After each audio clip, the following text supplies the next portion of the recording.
parents called me a broke loser for 6 years, and my boyfriend dumped me. Now they're begging me for money after finding out I'm worth $47 million. This is going to be long, but I need to get this off my chest because what happened last week has been the most satisfying moment of my entire life. Also, yeah, this is a throwaway because some of these people know my main account. For those asking for proof in advance, obviously I can't post bank statements or businesses' documents for privacy reasons, but the mods can verify what they need to verify. Trust me, this story is 100% real and I have receipts for everything. I'm 31, female now, but this story really starts when I was 23 and fresh out of college with a business administration degree from Arizona State. Nothing fancy, just decent grades and a mountain of student debt like everyone else. My GPA was 3.4, which my family constantly reminded me was respectable but not impressive. My family was always obsessed with money and status. My dad, Robert Chen, runs a small accounting firm called Chen and Associates that does pretty well for itself, but nothing crazy. He's got maybe 12 employees and handles taxes for local businesses and some wealthy families in Scottsdale. My mom, Linda, works as a nurse supervisor at Banner Health, making decent money, but always stressed about hospital politics and overtime. They're comfortable middle class, drive decent cars, live in a nice 4-bedroom house in Ahwatukee with a pool, take vacations to San Diego every summer, but they were always obsessed with appearances and what other people thought. Every conversation somehow turned into comparing our family to the neighbors, my dad's clients, or my mom's coworkers. My older sister Jessica married this finance guy named Derek when she was 24. Derek works at some mid-tier investment firm called Southwest Capital Management, making maybe $120,000, and acts like he's Warren Buffett reincarnated. Drives a leased BMW 3 Series, wears expensive suits from Men's Warehouse, talks constantly about his portfolio diversification and market strategies at every family gathering.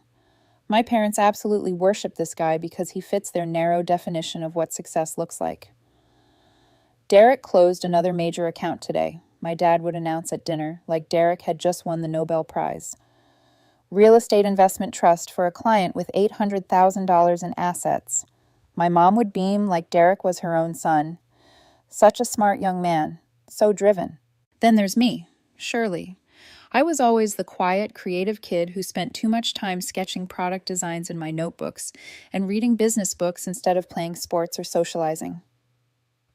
While Jessica was doing dance classes and beauty pageants, winning little plastic trophies that my parents displayed like Olympic medals, I was learning about supply chains and manufacturing processes from library books.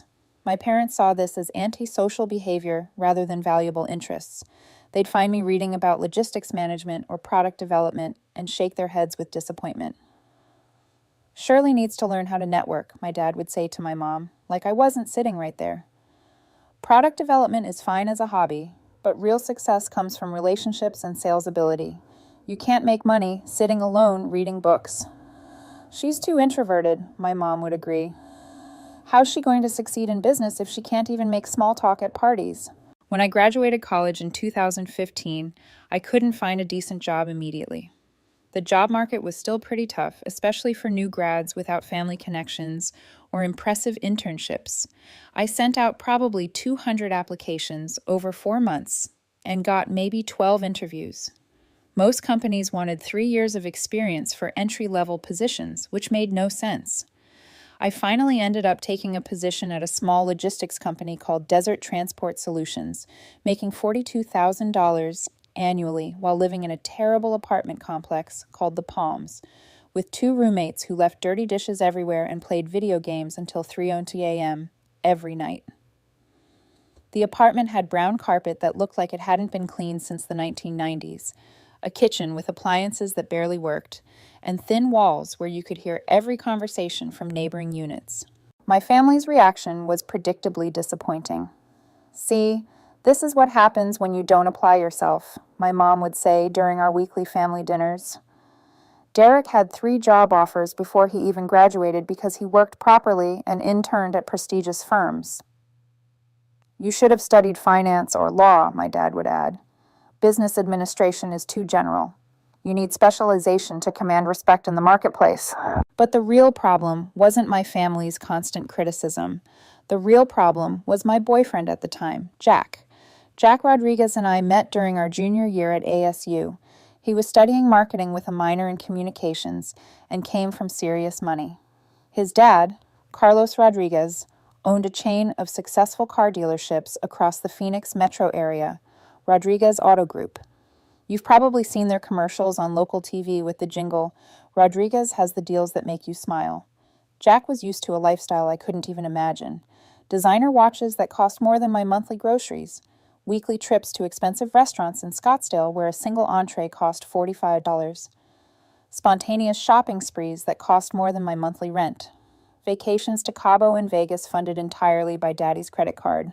His apartment near campus was a luxury 2-bedroom that his parents paid for, complete with granite countertops, stainless steel appliances, walk-in closets, and a view of Tempe Town Lake that probably added $500 to the monthly rent. When we first started dating, I thought he was just a little high maintenance, but basically good-hearted. He was absolutely gorgeous, about 6'1", dark hair with perfect fades that cost $70 every few weeks, a fitness model build from his personal trainer. The kind of guy who always looked like he stepped out of an Instagram photo shoot. I was completely smitten and honestly way out of my league in terms of looks and social status. But Jack had very specific ideas about what his post-graduation life should look like. He wanted a partner who could go to expensive steakhouses every weekend, exchange pricey gifts for random occasions, take exotic vacations, drive nice cars, live in upscale neighborhoods. When I was making $42,000 and splitting rent 3 ways in a complex where the pool was always broken, that lifestyle wasn't exactly feasible. "It's not about the money," he'd say, which is what people always say when it's absolutely about the money. It's about ambition. It's about having goals and working towards something better. I want a partner who wants more out of life. The constant comparison started pretty quickly and got worse over time. His friend Sarah was dating a pharmaceutical sales rep named Brad who made $85,000 and drove a new Mustang. His friend Brittany's boyfriend was a real estate agent who had his own Escalade and took her to Napa Valley for weekends.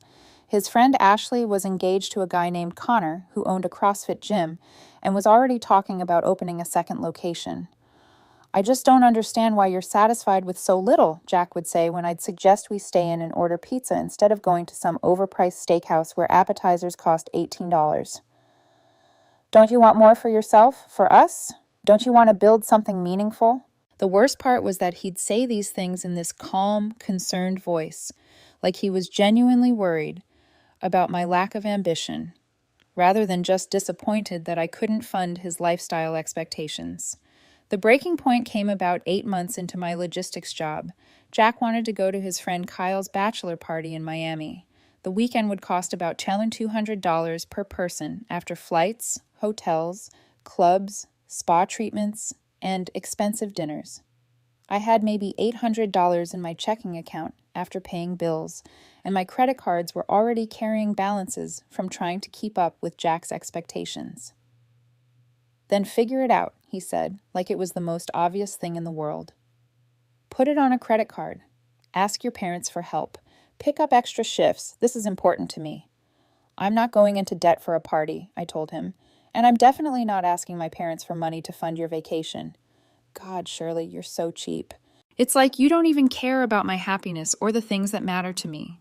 We had a huge fight that ended with him storming out of my apartment, slamming the door so hard that my roommate came out to ask if everything was okay. The next day, I found out through social media that he'd gone to the party anyway, posting photos with friends and acting like nothing had happened. When he came back from Miami with a perfect tan and hundreds of Instagram shots, he acted like things were fine, but they obviously weren't. He started canceling our dates, being distant and cold when we did hang out, always on his phone, texting other people. I found out he was officially seeing someone else when my buddy Jake spotted Jack having dinner at some upscale restaurant in Old Town Scottsdale with a woman named Lisa.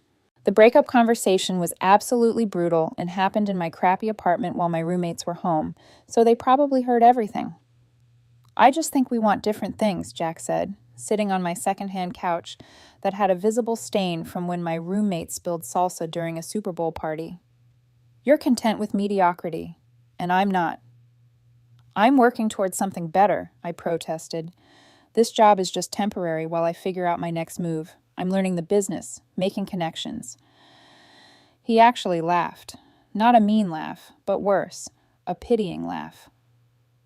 Shirley, you've been saying that for months. Lisa and I see eye to eye. She has ambition and drive. She fits the life I want. So this is about money. It's about potential, he said, grabbing his designer wallet. Some people have it, some people don't. I'm sorry, but I need to be with someone who's going somewhere in life. We're both 23 years old. How can you already know someone's potential? Because some people think big and take risks, and other people make excuses and settle for whatever's comfortable. He stood up and headed toward the door. I hope you figure things out, Shirley. I really do. But I can't wait around for you to grow up. The worst part, my family basically agreed with his assessment when I told them about the breakup. I went to my parents' house the next Sunday for our regular family dinner, expecting at least some sympathy or support. Instead, I got a lecture about personal responsibility and relationship management. Jack was good for you, my mom said while serving her famous pot roast. He pushed you to be better and think bigger. Maybe you should consider what he said instead of just feeling sorry for yourself. He was a gold digger who wanted me to go into debt to fund his lifestyle, I said. He was realistic about what he wanted in a partner, my dad replied, cutting his meat with surgical precision. A man like that has options. You need to ask yourself why he'd choose someone else over you. My sister Jessica was even worse. She and Derek had been married for about a year at this point and were clearly the golden couple of the family. Jack was way out of your league anyway, Jessica said matter-of-factly. Lisa's actually successful. She comes from money, and they make sense together. They just bought a house in Paradise Valley for $750,000. Cash down payment. Maybe this is a wake-up call, Derek added, adjusting his expensive watch. You can't expect to attract quality men when you're not bringing quality value to the table. It's basic economics. I sat there listening to my own family explain why my ex-boyfriend was right to dump me for someone with more money. Derek continued with his unsolicited advice. You know what your problem is, he said, warming to his subject like he was delivering a TED Talk. You have a scarcity mindset. You think small. You need to think bigger. Take some calculated risks. Put yourself out there in the marketplace. Easy for you to say, I muttered. Your dad got you that job. Derek's father was a partner at the investment firm and had basically handed him his position after college. But Derek acted like he'd built his career through pure merit and hard work. Connections matter, Derek said smugly. But you have to leverage them properly. You can't just expect opportunities to fall into your lap. My mom nodded approvingly. Derek's right. You need to be more proactive about your career development and more realistic about your dating prospects. Jessica added, maybe focus on guys who are more appropriate for your situation. I left that dinner feeling completely defeated. My own family had essentially told me that I wasn't good enough for my ex-boyfriend and that I should lower my standards in every area of life. But here's the thing. They weren't entirely wrong about me being stuck and thinking small. I was working a dead-end job, living in a crappy apartment, and had no clear plan for improving my situation. I just wasn't going to follow their advice about how to fix it. Instead, I decided to disappear from their radar and build something in complete secrecy. After the breakup and the family intervention, I made a decision that changed everything. I was going to build something significant, but I was going to do it quietly. No updates to family, no bragging on social media, no asking for advice or support, just pure, focused work. First, I moved out of the shared apartment and got a tiny studio in a sketchy part of Central Phoenix for $650 a month. The neighborhood wasn't great, lots of parking lots, pawn shops, and fast food restaurants. But the rent was cheap, and nobody I knew would ever visit. My furniture consisted of a mattress on the floor, a desk from Craigslist, and a folding chair I found on the street that someone was throwing away. I looked like a broke college student, which was exactly what everyone expected to see. But while they thought I was spiraling into poverty and depression, I was actually laser-focused on opportunity identification. I kept the logistics job for steady income and health insurance, but started researching business opportunities during every spare moment. I was working 70 to 80 hours a week between my day job and my research, but keeping completely quiet about it. The idea came from my time at Desert Transport Solutions. I noticed how incredibly inefficient small businesses were at sourcing products. They'd pay ridiculous markups, sometimes 300 to 400% above wholesale, because they didn't know how to find manufacturers directly or were too intimidated to deal with international suppliers. For example, a local restaurant owner was paying $45 for specialty kitchen tools that I could source directly from manufacturers for $12. A boutique clothing store was paying $80 for items that cost $15 to produce.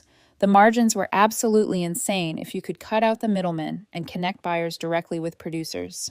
I started small, connecting local businesses with overseas suppliers and taking a modest commission for facilitating the transactions. It wasn't glamorous work.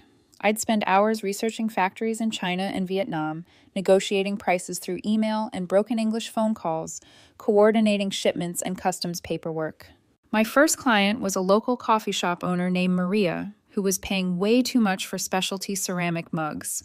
She was getting them from a distributor in Los Angeles who was charging $18 per mug for items that looked identical to ones I found online for much less.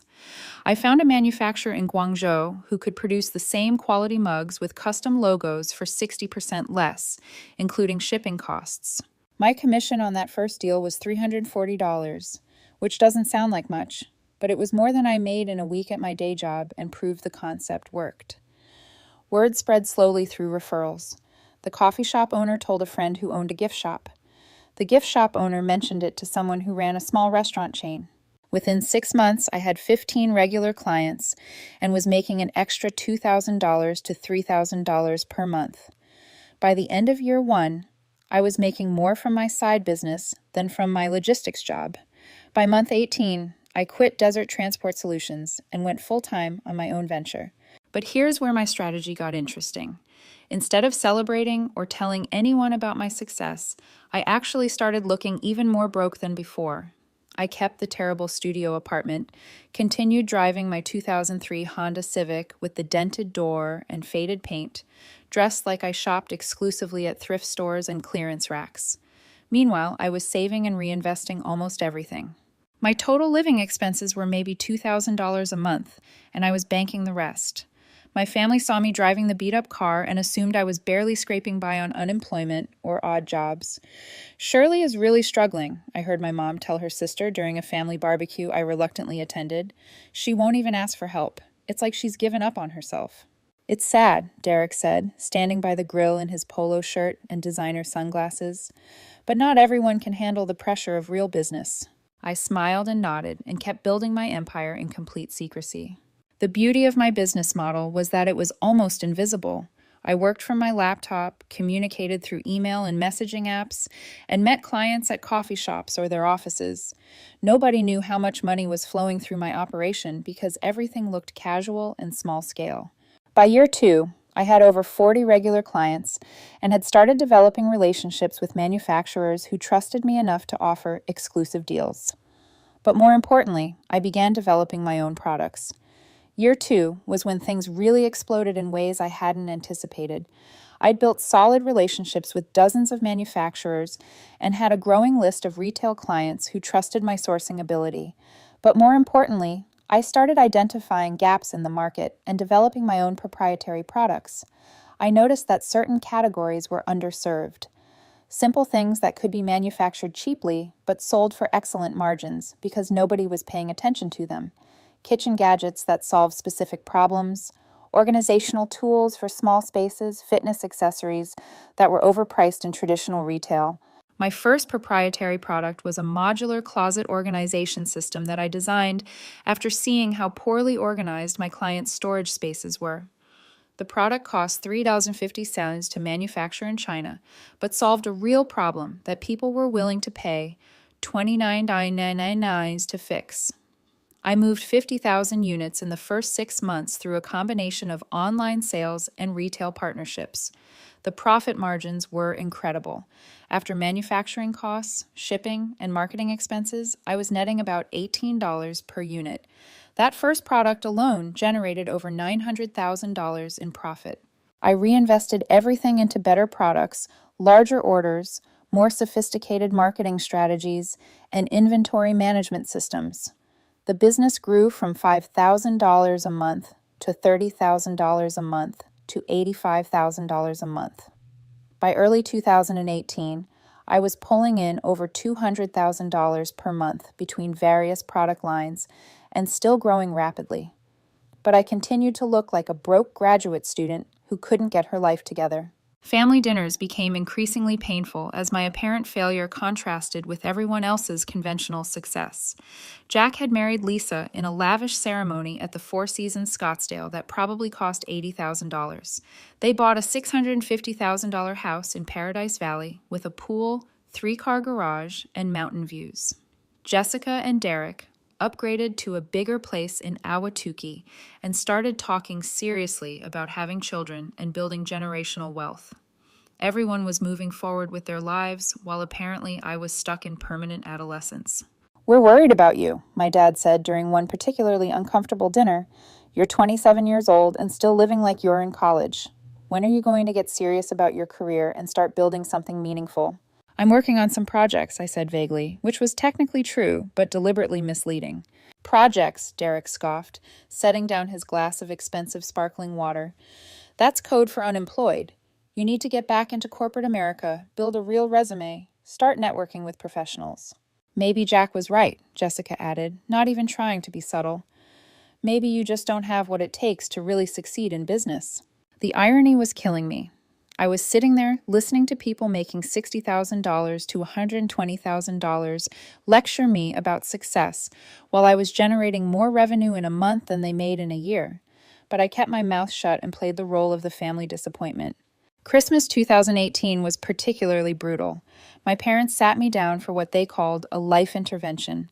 They were genuinely concerned about my future and wanted to help me get back on track before it was too late. My dad offered me a job at Chen & Associates for $38,000 per year, doing basic bookkeeping and tax preparation. "It's not much," he said apologetically, "but it's steady work with benefits, and you could learn the accounting business from the ground up. Maybe eventually become a CPA." "Thanks, but I'm good," I said. "Shirley, you're almost 30, my mom said, her voice heavy with disappointment. "You can't keep living like this indefinitely. What happens when you want to get married and start a family? No man is going to want to be with someone who has no ambition or stability." "Like Jack," Jessica added helpfully, as if I needed the reminder.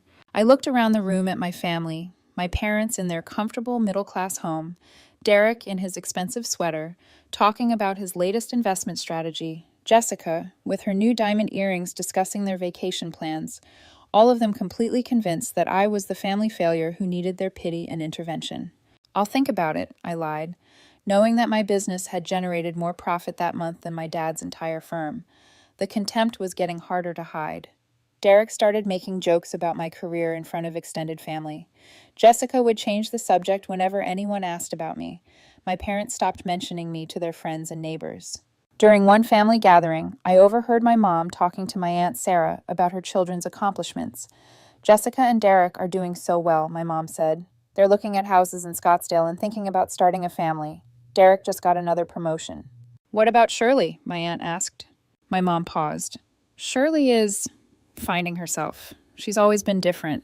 The pain of being written off by your own family is hard to describe. Every achievement in my secret business life was shadowed by the knowledge that the people who should be proudest had no idea and probably wouldn't believe it if they did know. But I used that pain as fuel.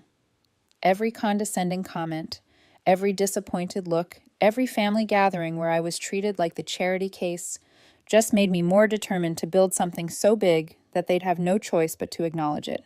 By 2020, I was worth about $12 million, but my lifestyle hadn't changed at all. My product business was consistently doing $300,000 a month. I'd started investing in real estate using creative financing strategies and had launched 3 additional product lines targeting different market segments. I owned 6 rental properties across Phoenix and Tucson that were generating another $18,000 a month in passive income.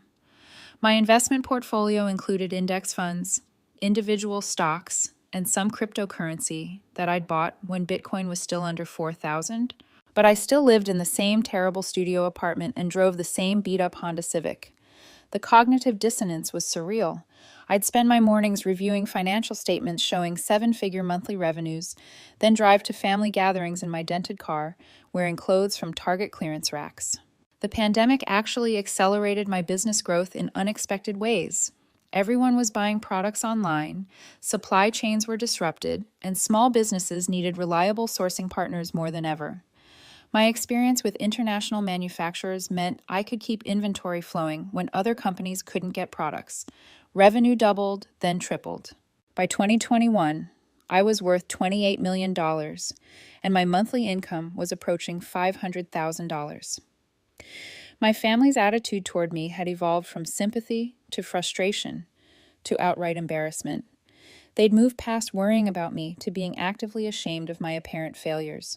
"I don't know what to tell people anymore," my mom confided to Jessica during a phone call that I overheard. "Mrs. Patterson asked about Shirley at book club, and I had to pretend she was exploring different opportunities or something equally vague." "Maybe it's time for some tough love," Derek suggested during one family dinner. "Cut her off financially, force her to grow up and take responsibility." "We're not giving her money," my dad protested.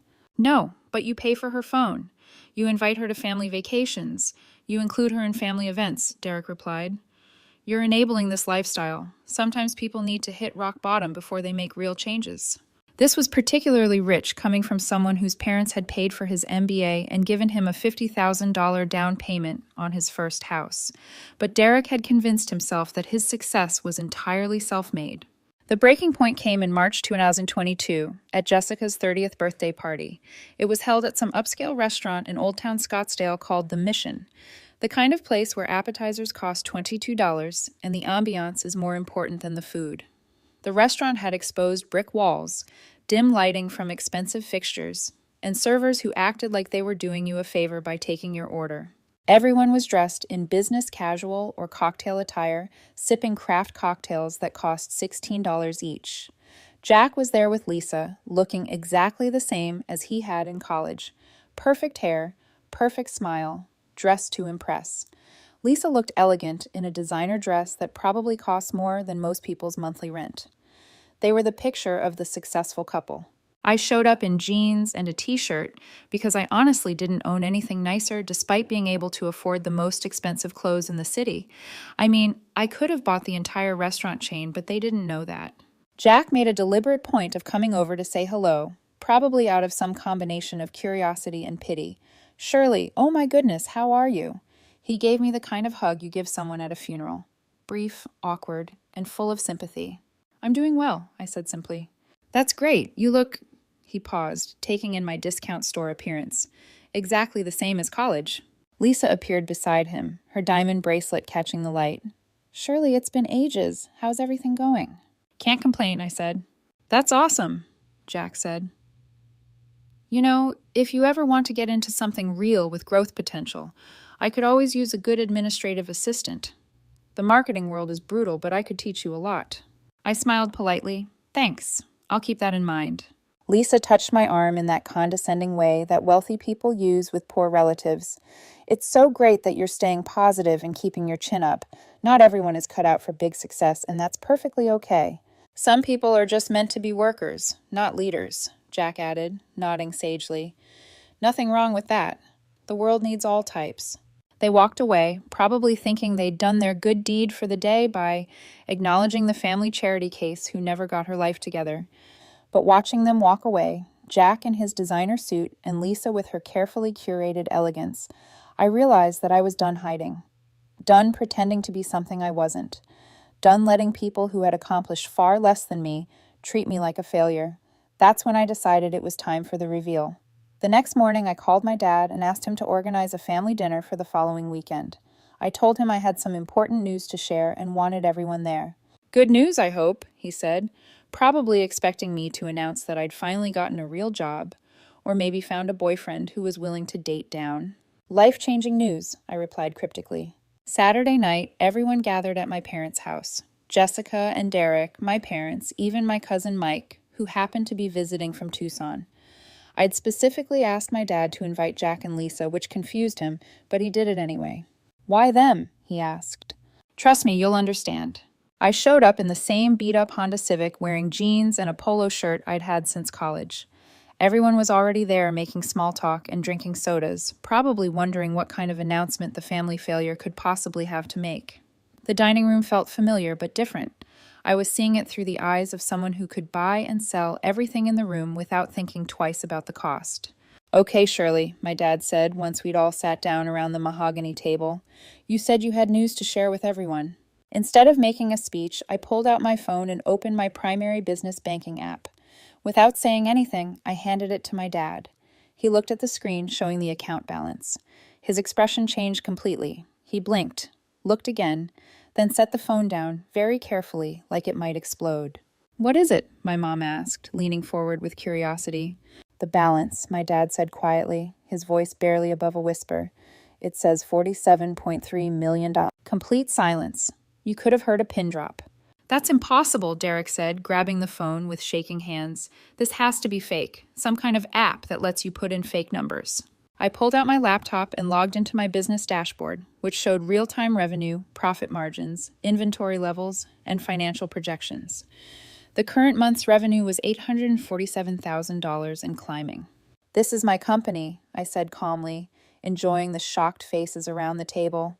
"I've been building it for 6 years, while you all thought I was failing at life." More silence. Jack was staring at the laptop screen like it was written in ancient hieroglyphics. Lisa had gone completely pale and was gripping her wine glass so tightly I thought it might shatter. "But your apartment," Jessica said weakly, her voice barely audible. "You live in that terrible studio." "I own that building now," I replied matter-of-factly. "Bought it last year for $2.3 million cash. Seemed like a good investment property." "The car! I like that car. It's paid off, reliable, and draws zero attention. But I also own a Tesla Model S Plaid and a Porsche 911 Turbo. They're in a climate-controlled garage across town along with a few other vehicles." My mom was the first to recover her ability to speak. "Shirley, honey, why didn't you tell us any of this?" I looked around the room at each person individually before answering. "Because I wanted to see how you'd treat me when you thought I had nothing. And it turns out not very well." I stood up slowly and looked at each person around the table. "Derek," I said, making direct eye contact, "you offered me a job as an administrative assistant making probably $35,000 a year. My company generates more profit in a week than you make in a year." Derek's face was bright red, and he couldn't meet my eyes. "Jack," I continued, turning to my ex-boyfriend, who was still staring at the laptop screen, "you left me because I had no ambition and couldn't provide the lifestyle you wanted. I'm now worth more than your dad's entire dealership chain." Jack swallowed hard, his face drained of color. Lisa's lips parted, but no words came out. "Jessica," I said, looking at my sister, "you've spent years telling people I was the family disappointment. Turns out I'm the only millionaire in this room. Actually, multi-millionaire." "Mom, Dad," I said finally, "you were embarrassed to tell people about me. You offered me a $38,000 job out of pity. I'm 31 years old and financially independent for life." The room remained completely silent. "So here's what's going to happen," I continued, enjoying every second of their shock. "I'm moving to California next month. I bought a house in Palo Alto for $8.2 million cash. I'm expanding my business nationally and looking at some acquisition opportunities." I picked up my phone and laptop and headed toward the door.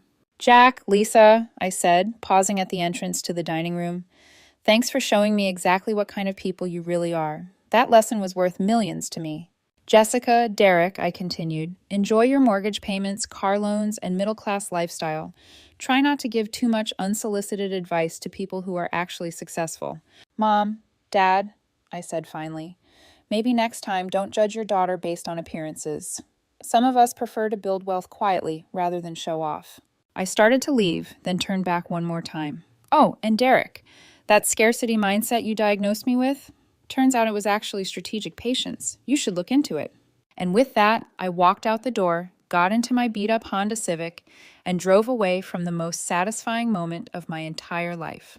The phone calls started exactly 48 hours later like clockwork. First was Jessica, her voice shaky and apologetic.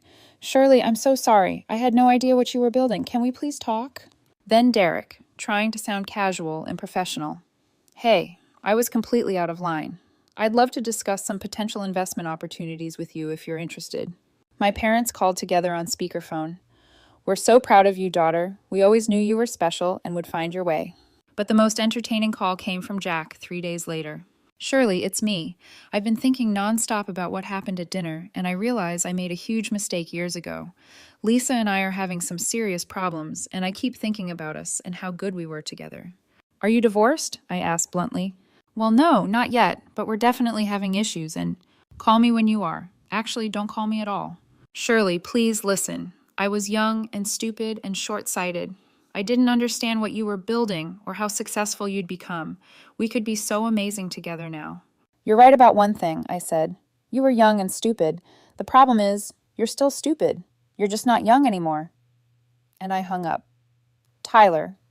Jack, called the next day asking if there were any job opportunities at my company.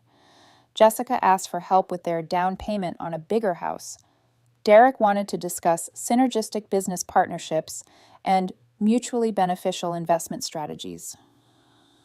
My parents were the most persistent, calling every few days to check in and casually mention various family financial pressures. Jessica's student loans were becoming overwhelming. Derek's credit card debt was higher than they'd realized. My cousin Mike had some medical bills that insurance didn't cover. Last week, Jack called again, this time crying. Apparently, Lisa's spending habits combined with some poor investments had put them in a financial tailspin. His marketing business wasn't doing well, and they were 3 months behind on their mortgage. Could you help us out, for old time's sake? He asked, his voice breaking. For old time's sake? I repeated. Absolutely not. And I hung up. I've gotten used to saying no now. No to Derek's business ideas. No to Jessica's hints about tuition funds for her future kids. No to my parents' suggestions that it would be nice if I contributed to a family vacation. And especially no to Jack and Lisa. It's amazing how quickly people change their tune when they realize the failure they pitied is the most successful person they know. The same people who called me lazy, unmotivated, and a disappointment are now tripping over themselves to get a piece of what I've built. But I remember every lecture, every smirk, every time they told me to lower my standards. I remember my mom saying Jack was good for me, my dad offering me a pity job, Jessica sneering that I was out of my ex's league, Derek diagnosing me with a scarcity mindset. I remember Jack laughing in my face and choosing Lisa because she came from money. I remember all of it. And that's why, for the first time in my life, I'm choosing myself. My $47 million empire didn't come from luck, handouts, or family connections. It came from grinding in silence while everyone else wrote me off. It came from believing in myself when nobody else did. It came from refusing to let their judgment define me. They want forgiveness, they want access, they want money. What they're going to get is distance. Because I built this life without them, and I'm damn sure going to enjoy it without them too.